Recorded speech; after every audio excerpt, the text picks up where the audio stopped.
and just a lot of unnecessary things that had happened. For my last 2 years of high school, I was homeless and I wasn't really getting placement assistance, also being a volunteer with DCF. So when I got referred to the YARN program, they helped me to get back into my school routine, also just have a placement where I felt more comfortable. I had a community, a family. It was just a struggle because like I wasn't able to get a job because I had no address. Family wasn't really accepting to the fact that I'm gay and all, but just me knowing that I wanted something better for myself kept me in high school to graduate. Now finally in college. I say that it's a struggle because you're always worried about when's your next meal, where you're gonna lay your head, where you're gonna take your next shower, and it is a struggle because when you don't want people to know what you're going through and you don't want the sympathy because you kind of lived through all that and you're trying to move on from it. That's why I really love the program, the Young Adults Resource Network, because I was able to find numerous jobs. It helped me to find different housing placements, also like even renting a room out in an apartment. Also helping me with my resume and doing interviews, and also helping me with my homework and studying.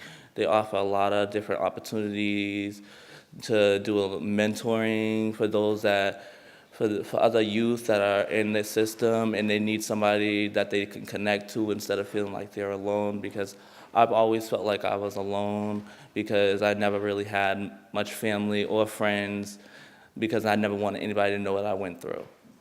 But I really want to thank the Young Adults Resource Network for helping me with bettering myself and also moving on and now having my own place and also in school and studying to be a daycare teacher.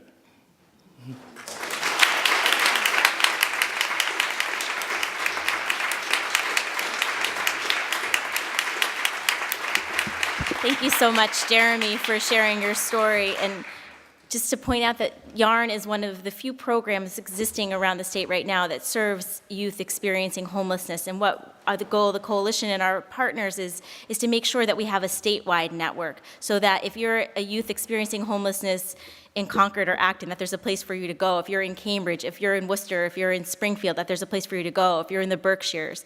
And right now we don't have that statewide network. And so we think it's really critical that not just youth in urban centers have a place to go, but that in all parts of the state, that no young person under the age of 24 who's experiencing homelessness and out on their own should have to go through that experience and not have access to housing and the support services that they need.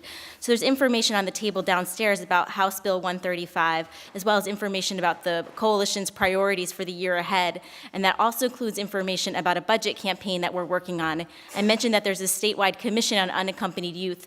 The recommendations aren't going to come out till this month, and we know that the state budget process is moving forward.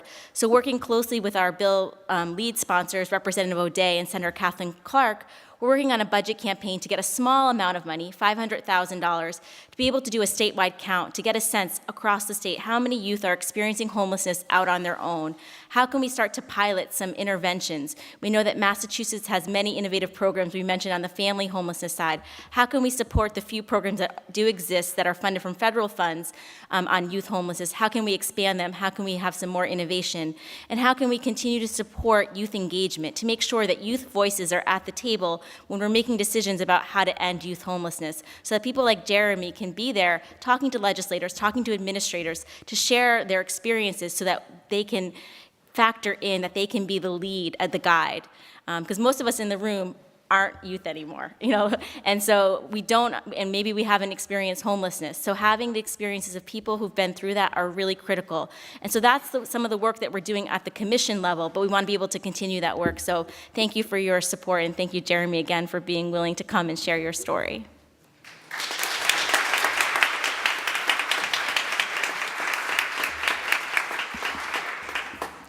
We've heard a lot of good information today. Lots of facts and figures, lots of concepts. The next part of this is somewhat easier. First of all, I'd like to ask, by a show of hands, who has been to our forums in the past? If you've been to one or more, good. I'd like to ask who, by a show of hands again, is on our advocacy alert list. Do you get emails saying now is the time to contact your legislators? Of the people on the alert list, how many people have at least once called, emailed or written their legislators? That's really good. Very encouraging to us, because when we send emails, except for a couple of people who might say, I did it, we don't know. The easy part, I will tell you about the legislative priorities of the Advocacy Network to End Family Homelessness.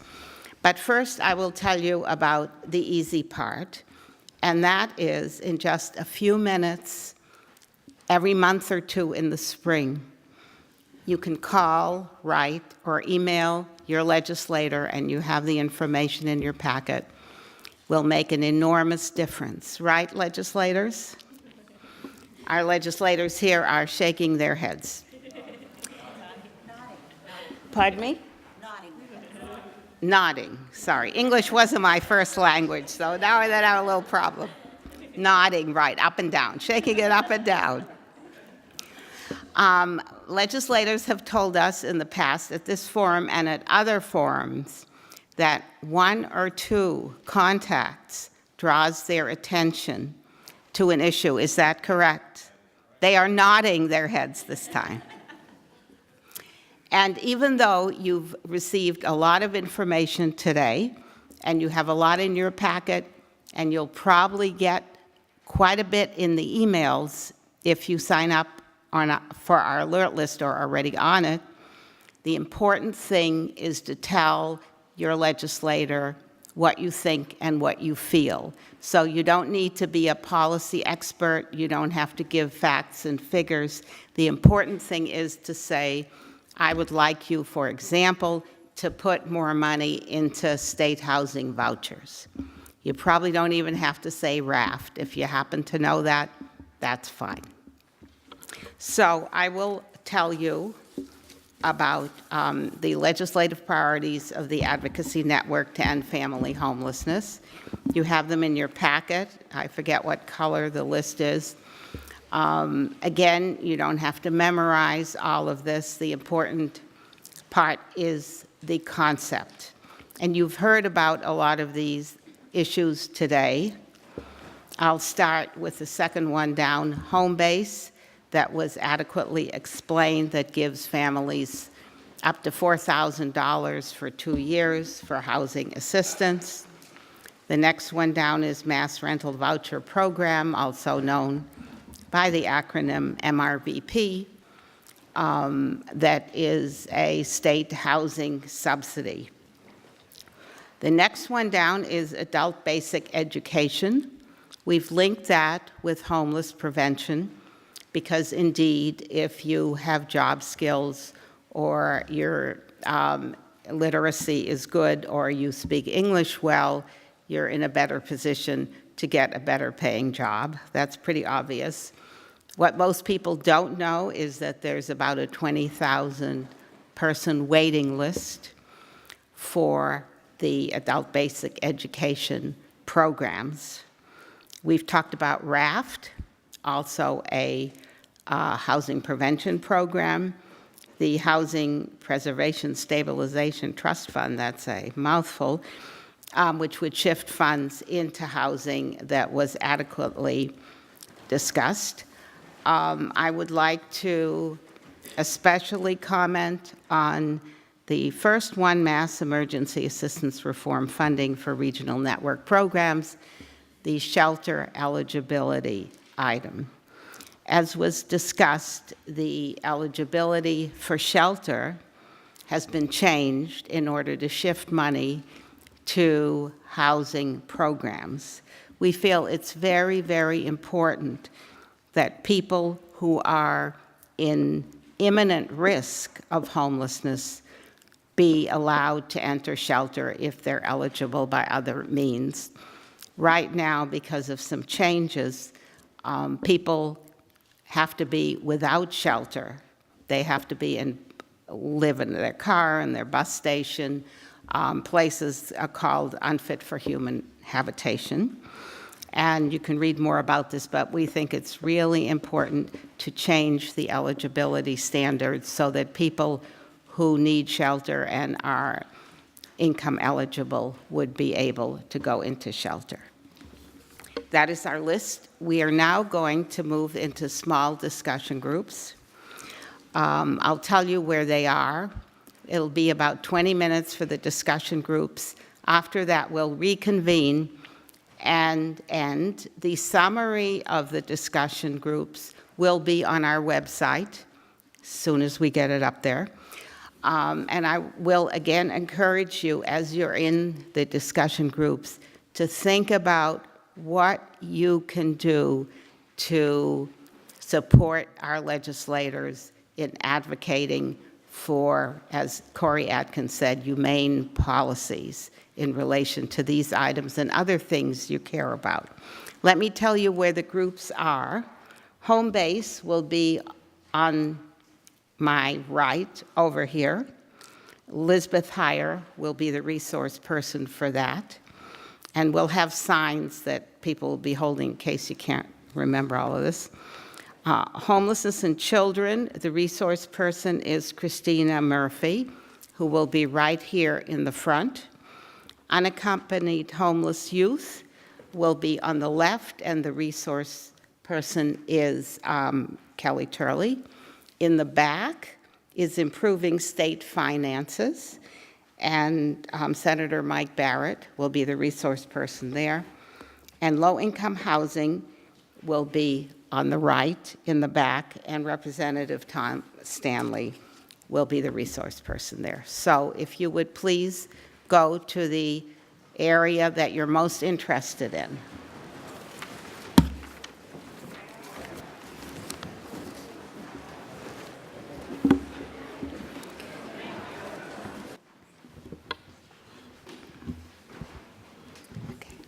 We're now going to hear from Frank Austin, a very loyal and hardworking member of the steering committee of the Advocacy Network to End Family Homelessness.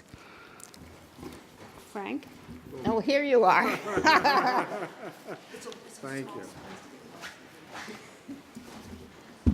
When we plan these forums, we try to inform people about the issue and explain the severity of it to incent and motivate you to help.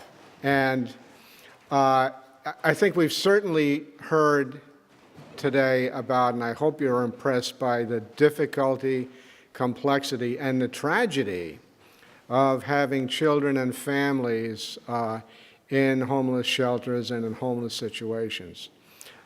Just to answer a few questions I've had early on, is it in Concord and Acton?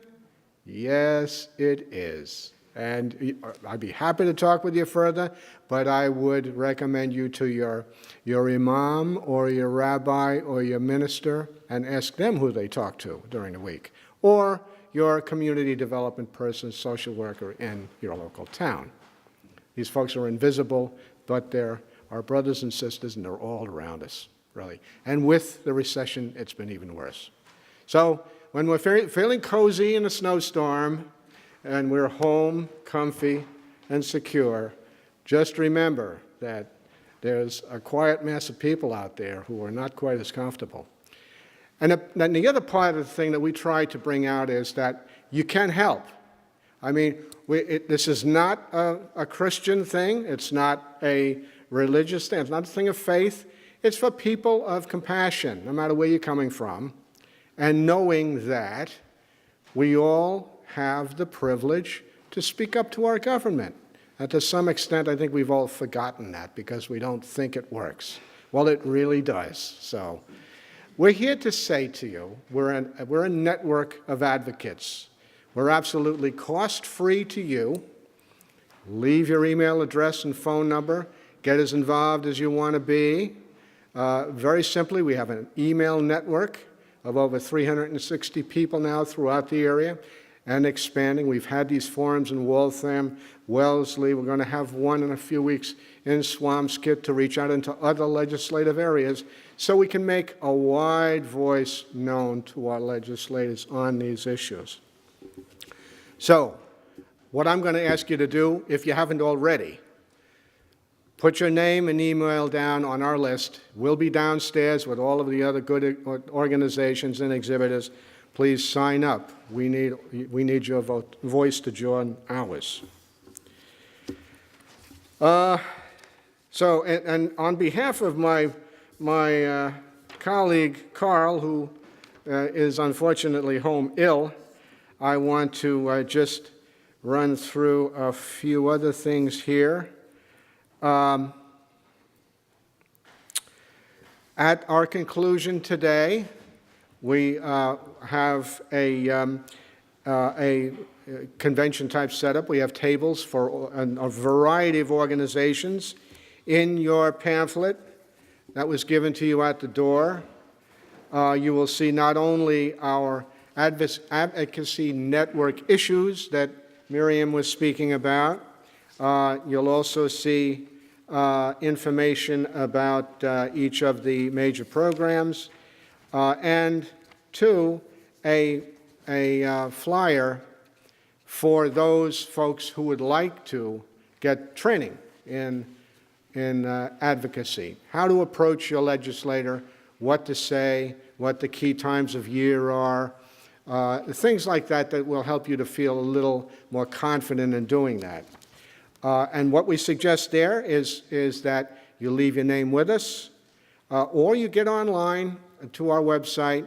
We're going to be proposing several optional dates in the area here that you can feed back to us and sign on to attend the workshop. And then you can join us in some of the events that go on in Boston, such as Legislative Action Day that we just had here for Mass Coalition Homeless in the State House, or as you want to send emails to your legislators or visit them, this is going to help you. So please do that in addition to signing with us. And then I would inform you of the information in the packet that lists all of the organizations, both advocacy organizations and service organizations that are in the area here that you really should be familiar with. They have volunteer needs, they have financial needs, they do excellent work, and I recommend you to all of these. So, have I covered that all? Yeah. Okay.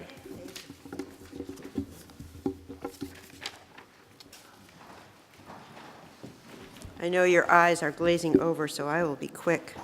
I am here to let you know that there are bathrooms downstairs. For those of you who have not quite found them yet, go down those stairs, and there's one set right at the bottom, and then if you go out that door, there's some along this hall underneath you. Either direction, you're going to find your way to the social hall. If you go out these doors here, then keep going down as far as you can to the bottom of the stairs, you will see on your left, there is a big hall with the table sets up where you'll find more information and people to speak with you about resources. So I'm reminded as I'm listening and as I've walked around of W.H. Auden's poem, "All I have is a voice to undo the folded lie." And you are the voices. You are the voices of so many people who have been silenced. And I thank you all for your time, your commitment, your energy, the way you've engaged in conversation and in listening. You are the ones who know that there are many who wait for a home, wait for comfort, wait for respect, wait to be visible and sheltered from the storm. So thank you. I'm going to leave you with a poem by Marge Piercy. Alone, you can fight. You can refuse. You can take what revenge you can, but they will roll over you. But two people fighting back to back can cut through a mob A snake dancing file can break a cordon. An army can meet an army. Two people can keep each other sane, can give support, conviction, love, a massage, hope, sex. Three people are a delegation, a committee, a wedge. With four, you can play bridge and start an organization. With six, you can rent a whole house, eat pie for dinner with no seconds, and hold a fundraising party. A dozen makes a demonstration. 100 fills a hall. 1,000 have solidarity in your own newsletter. 10,000, power in your own paper.